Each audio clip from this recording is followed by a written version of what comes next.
these things start very early. Both this I am not a writer message or I'm not creative message and the I'm going to become old and being old means all these negative things. All that stuff can creep up on us when we are too young to have good ways to push back. When we're too young to think critically about that messaging. And it's really too bad, but it's also the case that when we reach a certain age and we stop caring so much about what others think of us, we can also stop caring about the negative messaging that we've internalized. We can really start to push back on it. Hello, you are listening to the Late Bloomer Living podcast. I'm Yvonne Marchese, your host, and I'm so happy you're here. I created this podcast to give you inspiration and let you know you're not alone in feeling stuck in midlife. I also invite you to join the Age Agitators Club for women, where we come together monthly to hatch our plans for making waves as we age. Being part of this community for women will remind you on a regular basis that you're not too old, and it's never too late to do that thing you've been thinking about. You can find more information at latebloomerliving.com/community, and I hope to see you there.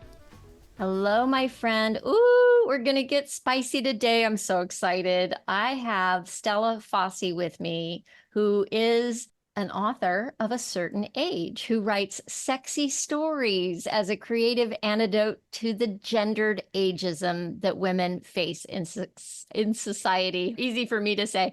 So Stella is somebody who I have been admiring from afar on LinkedIn, and we finally connected. She started writing erotica featuring older women characters after a whole career in writing for biotech. Yeah, you heard that right.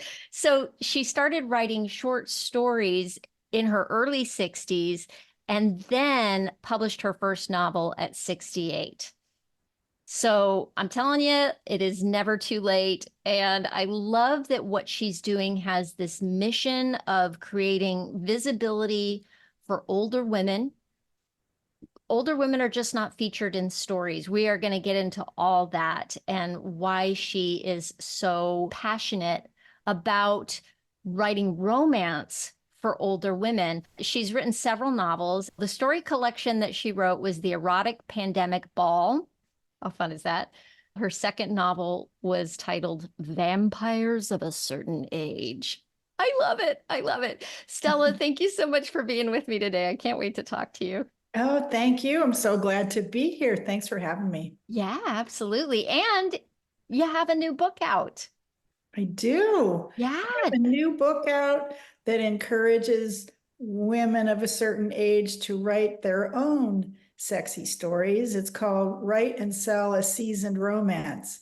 And it's a guide to everything from choosing a premise all the way to selling your book.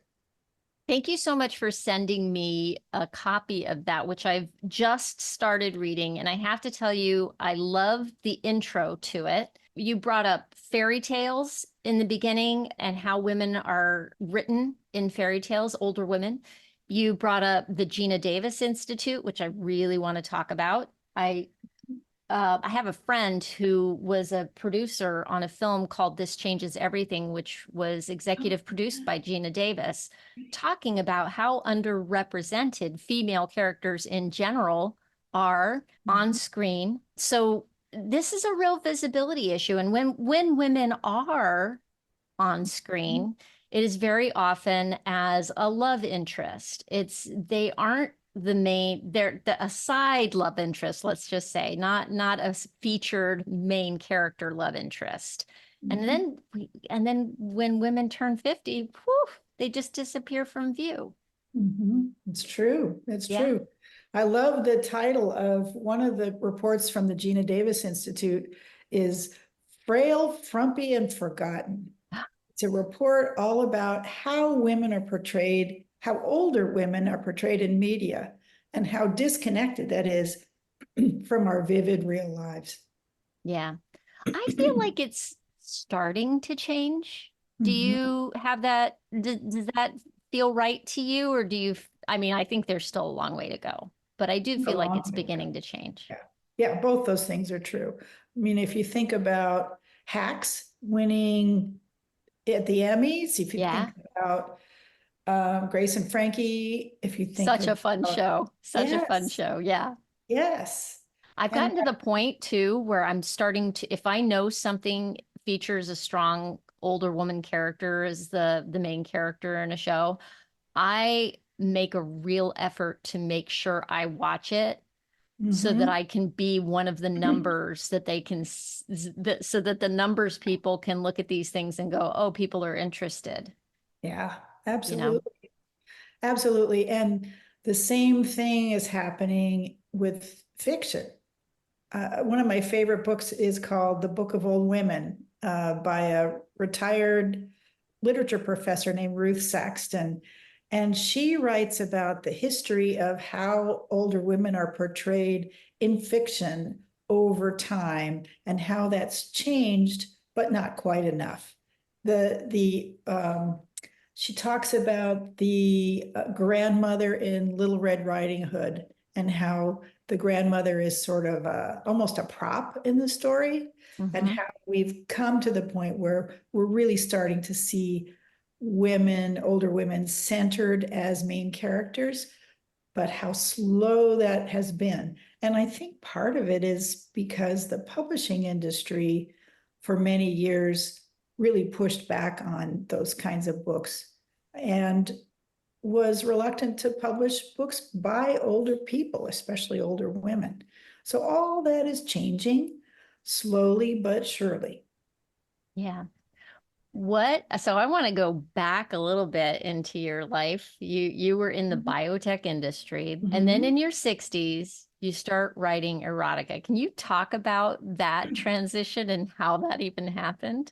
Sure. So when I was starting to think about retirement, I I really wanted to write whatever I felt like because I've been writing submissions to the Food and Drug Administration for decades, and then later in my career I was managing teams of people who were writing those submissions. My longest submission was 32 volumes. It was my height stacked up, 5'6". Wow. So I wanted to write whatever I wanted to write. So just before I retired, I read an article in the New York Times book review section by a romance author in her 50s, advising her sister writers of that age that if they wanted to get published, they'd better create characters in their 20s. And I Hmm. thought, am I going to be closeted like that? Because I am really starting this new career at this age. And I really wasn't willing for that to happen. Um, and it kind of ticked me off, really, to think that maybe It I'd missed the it boat ticks me because, off too. That's my visceral reaction to that. I'm like, what the heck, man? yeah, Yeah. because for so many of us who have kids and big careers, we get to this point where suddenly we have a bunch of freedom that we didn't have earlier in life. And of course, we want to explore creative options. So to hear that that was perhaps going to be foreclosed didn't sit well with me at all. So meanwhile, a friend of mine, Lynx Cannon, who's an erotic writer who's my age, decided to start a reading series at a local bookstore. It was a sort of bookstore cafe in Oakland, California, where I was living back then. And she called it the Dirty Old Women Writing Series. She invited her friends to write erotic stories and come and read them to a live audience, Oh my gosh, how which fun. sounded really scary and really Yeah. fun at the same time. So the place was packed. Every month when we did this, the place was packed. And there was a real range of ages, which I did not expect. One of the interesting things that happened was women in their 30s would come up to us after we read and say, thank you. We keep hearing that women's sexual and romantic lives end at 40. How great that you folks are doing this.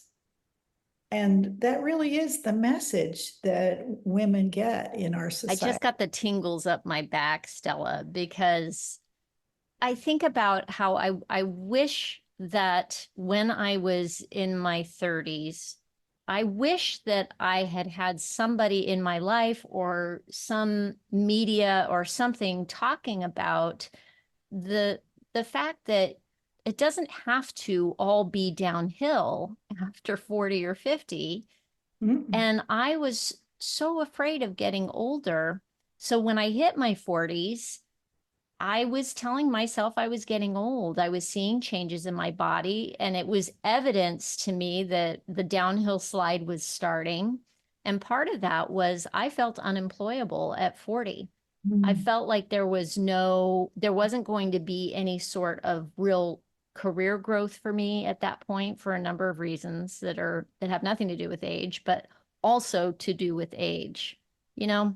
And mhm, I love that that series reached younger people, that, that event was reaching people. And I hope that the work that I'm doing and that you're doing does continue to reach younger women.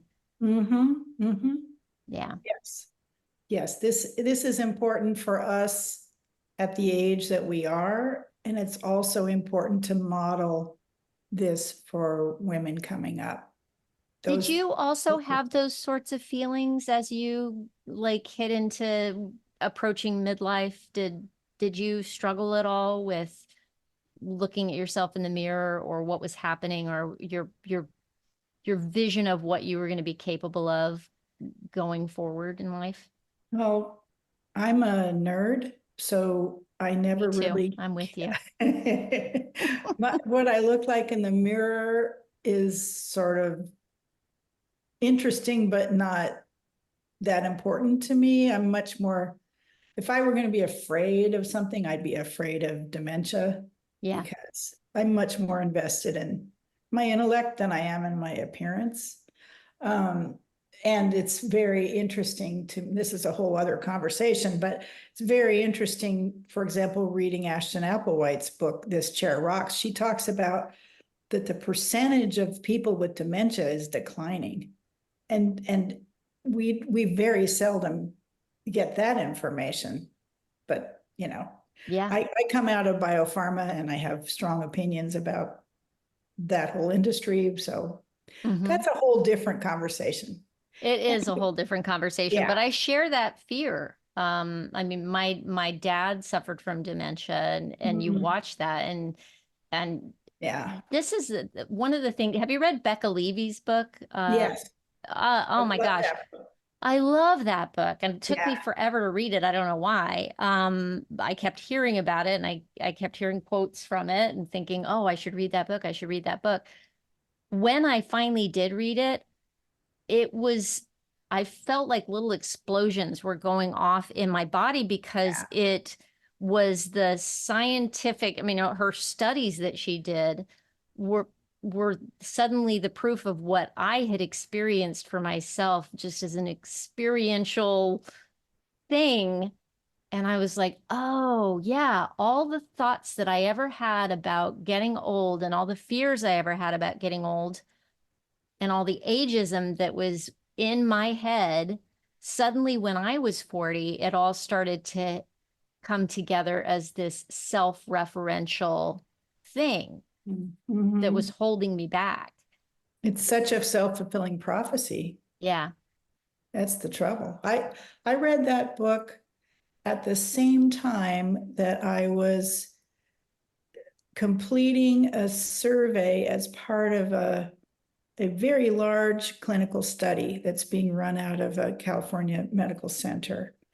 And the study asks an hour-long series of questions that are each focused on decline.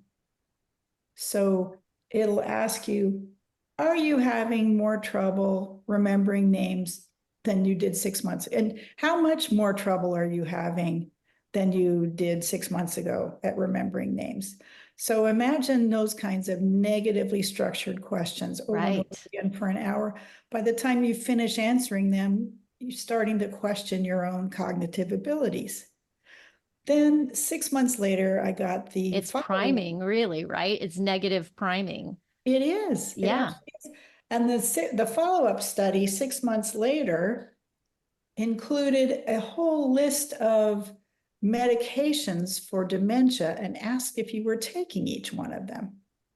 When I looked into the funding for this study, it turns out that there's funding coming from some of the companies that make these drugs that's going through a nonprofit and into funding the study. So in other words, Suspicious. it makes you wonder if the whole thing is a marketing effort. Mm-hmm. Anyway, I wrote a blog about that. Yeah, Yeah. I have pretty significant reservations about the ways that medications are marketed in the United States.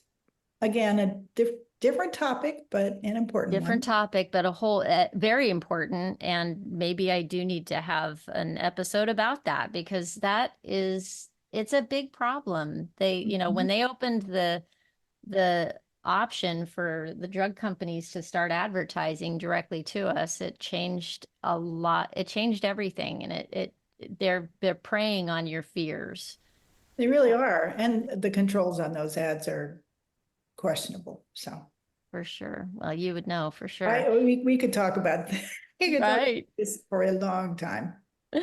Well, let's go back to the event. The what was it called again? The dirty old Oh, lady. the Dirty Old Women reading series. Dirty Old Women Reading Series. Okay, Yeah. so you're there, and all of a sudden, these 30-year-olds are coming up and thanking you and thanking other people who are there. And then where did that take you from there? The next thing we did was put together an anthology that my friend Lynx Cannon edited that's called the Dirty Old Women Anthology, a collection of stories that came out of that reading series.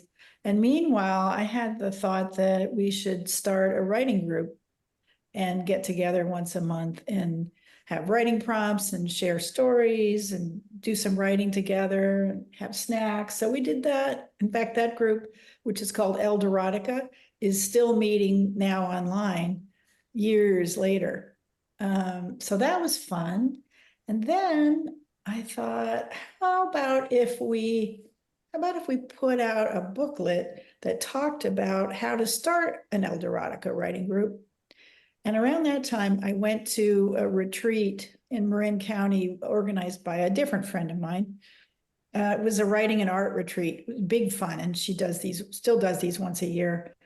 Everybody gets together, and what tends to happen is the writers do art and the artists write. And so there's this huge sense of freedom because nobody has expectations about what they're doing. So that's very fun. I happened to sit next to a woman I didn't know and mentioned to her that I had this idea for a book or a booklet about erotic writing for older women and how to start a group. And she said, I work at North Atlantic Books and we'd love to publish a book like that. So that's not something Wow. you hear stories about people getting an agent, writing a book proposal, shopping their books to multiple publishers. But my first book, Aphrodite's Pen, The Power of Writing Erotica After Midlife, was that easy. It shows you That's the power of incredible. networking. Yeah. Yeah. Yeah. Yeah. It shows how powerful women are together. Yeah. So that's how this all started. And then from there on, I went into writing during the pandemic. A friend of mine called me on the phone and said, this is after I moved to North Carolina. A friend of mine in a senior community here in North Carolina called me and complained that her community was so locked down that if she left and came back without a note from a doctor saying she'd left for a medical appointment, she wouldn't be let back into her home, even though she had spent lots of money to buy a unit there. And she wasn't that worried about being able to leave per se. And she wasn't that worried, it didn't seem to me, about COVID itself. What she said to me was, what is this going to do to my dating life? And this was a woman who was probably at that point, 78 or so.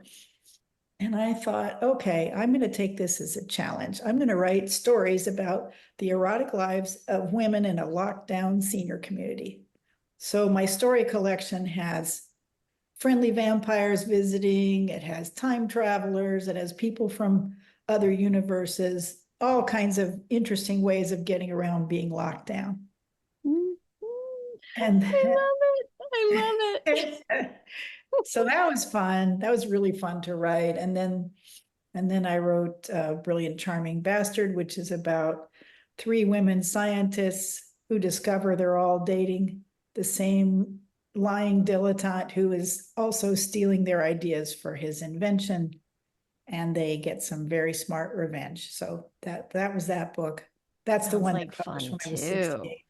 That sounds like fun. Oh It my was, gosh. the thing about writing when you're writing whatever you feel like is that it's just so much fun. I can only imagine like after a whole career of technical writing, how freeing this must be for you. Mm-hmm, mm-hmm. It's true.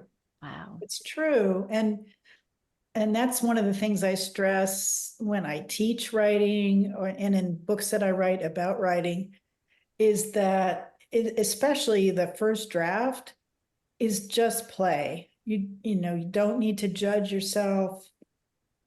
You don't need to edit as you're writing. Just have a good time. And so my new book has lots of prompts and ideas to help make that writing fun because it really can be. That's so cool. So I guess what I'm wondering is what have you learned about yourself, or how do you feel your life is different now than before you started writing for fun? Oh, my life is completely different than before I started writing for fun. Um, I enjoyed being in biotechnology. It was intellectually challenging. I got to know lots of other nerdy people, which was fun. But it's so, corporate life, I think for anybody, is so structured. And the expectations in the United States are so high. I mean, I would get emails at 3 in the morning, and there was an expectation that I would turn them around by 7 a.m. And there That's isn't insane. there isn't a lot of Just room. saying, sorry, but that's insane. Well, I think in general, Americans just work too hard. Yes, And yeah, so for any of us, I think, who have the privilege, because it's not everybody, obviously, who gets to be in their 60s, not everybody gets to retire. But for those of us who have that privilege, it really does mean that there is so much freedom. There's the freedom that comes with graduating from your career. There's a freedom that comes when your kids grow up and have lives of their own. And for women in particular, what a great part of life it is to be in your 60s and your 70s and have that level of freedom. And I just really enjoy it. yeah. Which Now, do which isn't you, to say I don't work hard, because I do. I mean, that was where I was going to go next, yeah. because really now, I mean, you're publishing books, you post to LinkedIn a lot. And so when I think of a retired person, when you say you're retired, I don't see that as fitting for you. I feel like you've No, had a career transition is yes. really what happened when I look at it from the outside. But do you feel that way? Um, Part of my sense of freedom is knowing I could stop. Hmm. I could stop this at any time. I'm doing it only because I want to. But you're right. That's a beautiful thing. That It is is a beautiful thing. yeah, But I do all the things that are laid out in my new book. I write, I edit, I publish, I market. And if you're doing if you have a couple of books in different stages of that process, that is a lot. It is a new career. And one of the challenges I have is because it no longer makes a difference to me whether it's Monday or Saturday, I tend not to take days off, which is ironic. But there it is, you know. There's a quote I came across recently that said the opposite of play isn't work, it's depression. Yeah. And I think you've just spoken to that very clearly because the work you're doing feels like play to you. I'm Mhm. gonna guess. And Even marketing. I used to think marketing, really, yeah, I used to really dislike marketing. yeah, yeah. I mean, I talk in the new book, I talk about how marketing can feel, when you're writing, it's like you're in this ivory tower. And when you're marketing, it can feel like you came down out of the ivory tower and you're now selling used cars, Yes. It doesn't feel comfortable for a lot of folks, but yet there are ways to make marketing fun. And a lot of that has to do with marketing by forming connections with people. Love I that. mean, I mean, think about what the conversation you and I are having right now. Doesn't feel like work to me. No, me neither. I mean, this is the fun part of podcasting. And when I'm in photographer mode, shooting a photo session, I mean, time flies. It is that thing of being in the zone, Yeah, and flow. They then talk about flow. right, flow. Yeah, And then there's all the other things that have to happen around it. Like I've got to send out booking proposals and contracts and that's the part I don't, you know. yeah, But and then marketing, I am, I spend a lot of time on Instagram trying to build visibility for the podcast and for my message, and it's uncomfortable, frankly. It yeah, is an uncomfortable, it's an uncomfortable thing, but I make myself yeah, do it, and I have to get myself out of my own way when I'm doing it and find ways to make it fun. yeah, yeah. And that Yes, helps a lot. it really does. And, similarly with editing, I used to think of editing as drudge work. First you have a really fun time writing your first draft and it's all play. And then you get to the editing stage and that felt like total drudgery. So I had to invent ways to make that fun, just like what you're talking about. And Yeah. so I laid those out in the new book too. It feels really important to make as much as possible playful. Now, not everything can be. Proofreading, I have yet to find a way to make proofreading amusing. It just, you know, I host a lot of rooms in Clubhouse, and we were talking yesterday about this whole idea of how do you take the work that feels like drudgery to you because it's just not something you're ever going to enjoy. How can you make that more tolerable, And we were talking about the idea of gamifying it by putting a time limit on it. Okay, can I get through this in 20 minutes, or can I get this done in 15 minutes, or can I get this done? And looking at it as a game. And we were trying to come up with other ways besides throwing a false time limit on something for fun. I'm going to put it in quotes, right? yeah, And seeing what else can you do to make things a little more tolerable that things that just have to get done, yeah, yeah. I Yeah. love that. I love that gamifying drudgery. I am making a note of this. I love this concept. Hey, we're going to take a quick break here so I can tell you about an awesome resource that I think you're going to love. Here's the thing. We are always works in progress. Do you find yourself wondering, what do I want to be when I grow up?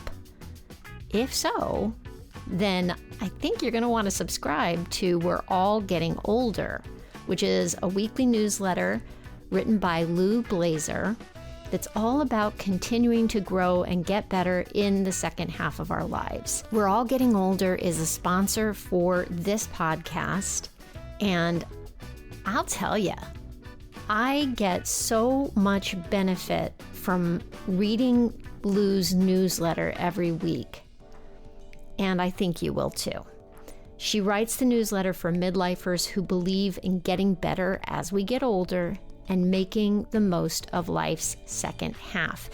So if you want to subscribe to that, it is on Substack, and you can easily find a link to subscribe at loublazer.com.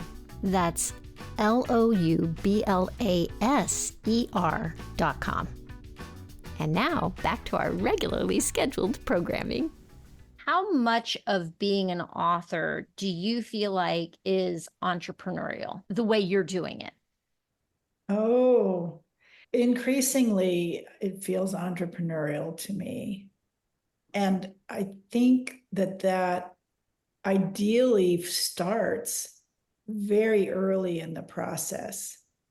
When I put out the first version of my new book for people to look at, there's a section in the writing part that talks about sort of marketing in advance, about how you build your author presence, how you start having a platform. And the comment I was getting back from people was, why is this in here?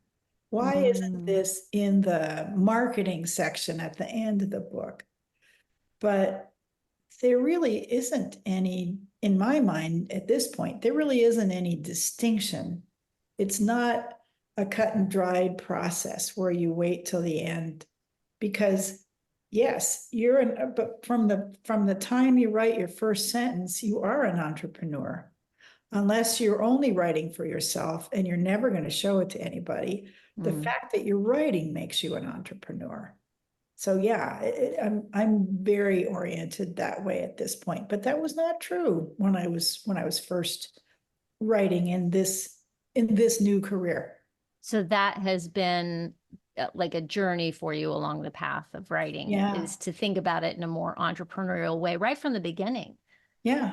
So does that go into when you're thinking about the idea for a book? Is it starting there? You're thinking does it affect the choices that you make of the stories that you're going to end up telling?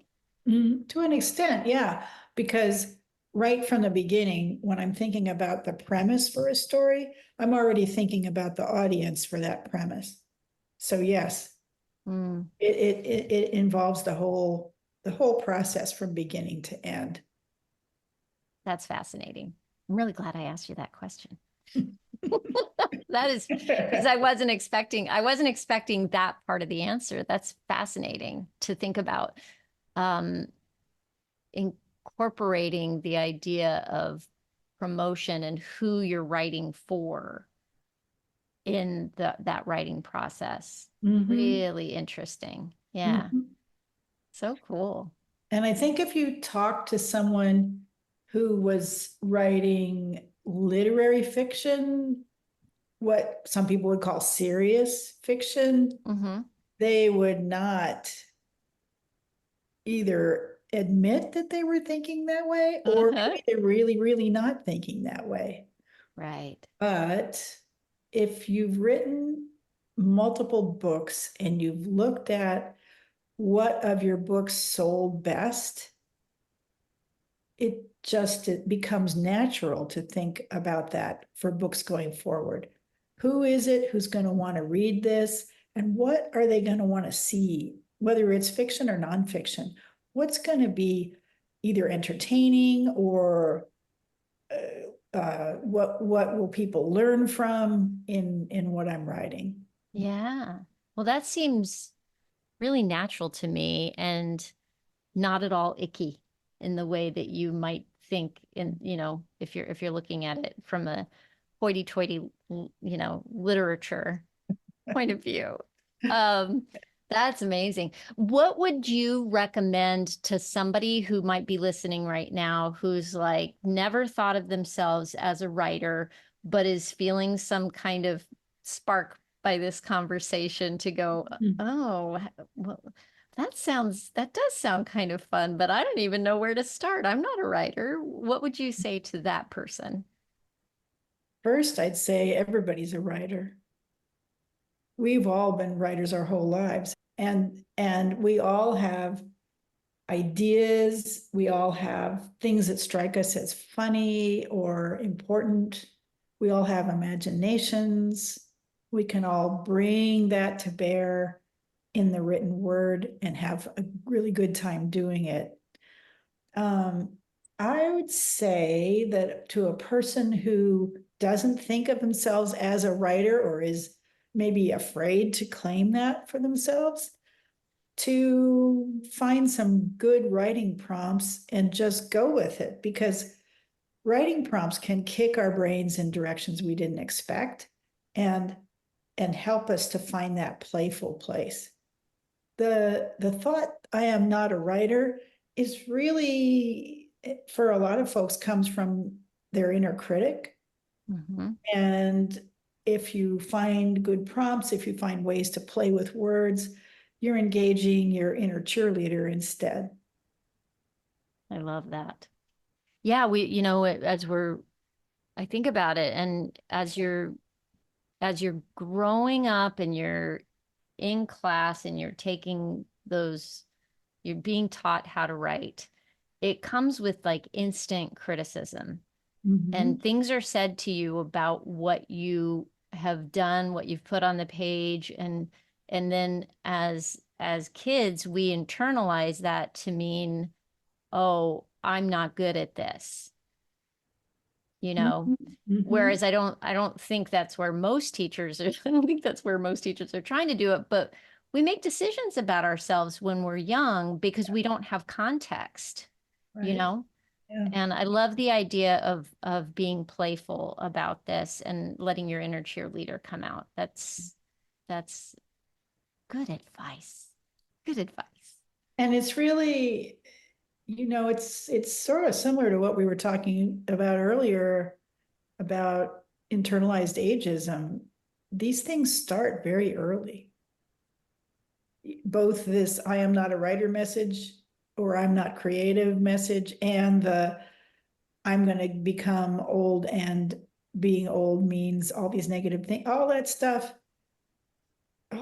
can creep up on us when we are too young to have good ways to push back, when we're Mm, too young to think critically about that messaging.